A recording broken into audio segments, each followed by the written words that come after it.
കോഴിക്കോട്ടേക്ക് പോകാം. അവിടെ മെഡിക്കൽ കോളേജിൽ വീണ്ടും ഉപകരണ പ്രതിസന്ധി. സർജിക്കൽ ഉപകരണങ്ങളുടെ വിതരണം നിർത്തിവെച്ചു. ആശുപത്രി വികസന സമിതിയുടെ സർജിക്കൽ ഷോപ്പിലേക്ക് ഉപകരണങ്ങൾ നൽകുന്നതാണ് വിതരണക്കാർ നിർത്തിയത്.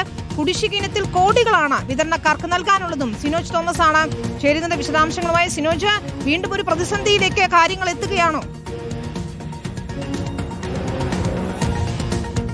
വിനിത, തീർച്ചയായിട്ടും അങ്ങനെയാണ്. അതായത് 7 മാസത്തോളമുള്ള കുടിശ്ശികയാണ് വിതരണക്കാർക്ക് നൽകാനുള്ളത്. അതായത് വിതരണക്കാർ വലിയ തുക നൽകി കമ്പനികളിൽ നിന്ന് ഈ സർജിക്കൽ ഉപകരണങ്ങൾ വാങ്ങുന്നു, അത് മെഡിക്കൽ കോളേജിലേക്ക് നൽകുന്നു.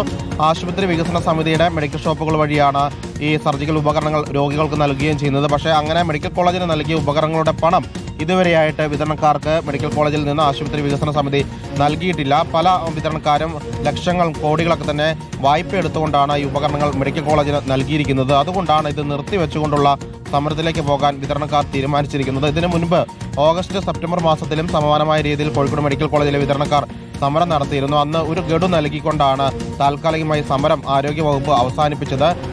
ഒരു പകുതി തുകയെങ്കിലും അത്യാവശ്യമായി നൽകണമെന്നാണ് വിതരണക്കാർ ആവശ്യപ്പെട്ടിരിക്കുന്നത്. ചെറുകിട വിതരണക്കാരൊക്കെ തന്നെ പൂർണ്ണമായും കോഴിക്കോട് മെഡിക്കൽ കോളേജിലേക്കുള്ള സർജിക്കൽ ഉപകരണങ്ങളുടെ വിതരണം നിർത്തി എന്നാണ് പറയുന്നത്. ഇനി പണം നൽകിയാൽ പോലും വിതരണം പുനരാരംഭിക്കില്ല എന്ന് പറയുന്നു. കാരണം കുറച്ച് വർഷങ്ങളായിട്ട് 2-3 വർഷങ്ങളായിട്ട് ഇടയ്ക്കിടയ്ക്ക് ഇത്തരത്തിലുള്ള സമരം ചെയ്താൽ മാത്രം തുക ലഭിക്കുന്ന സാഹചര്യമാണെന്നാണ് വിതരണക്കാർ പറയുന്നത്. ഏതായാലും രോഗികളാണ് ഇതിൽ വലയാൻ വേണ്ടി പോകുന്നത്. പ്രത്യേകിച്ച് ഈ ആരോഗ്യ ഇൻഷുറൻസ് പദ്ധതിയിലൊക്കെ തന്നെ വരുന്ന രോഗികൾക്ക് സൗജന്യമായിട്ടാണ് ഈ ആശുപത്രി ഉപകരണങ്ങൾ, സർജിക്കൽ ഉപകരണങ്ങൾ ലഭിക്കുന്നത്. ഇത്തരത്തിൽ വിതരണക്കാർ വിതരണം നിർത്തിയതോടുകൂടി സ്റ്റോക്ക് തീർന്നു കഴിഞ്ഞാൽ ഇത് രോഗികളെ നേരിട്ട് ബാധിക്കുന്ന വിഷയമായി മാറുകയും ചെയ്യും. വിനീത, ശരി, വ്യക്തമാണ്. സിനോജ് തോമസ് ആണ് വിശദാംശങ്ങൾ നൽകിയത്.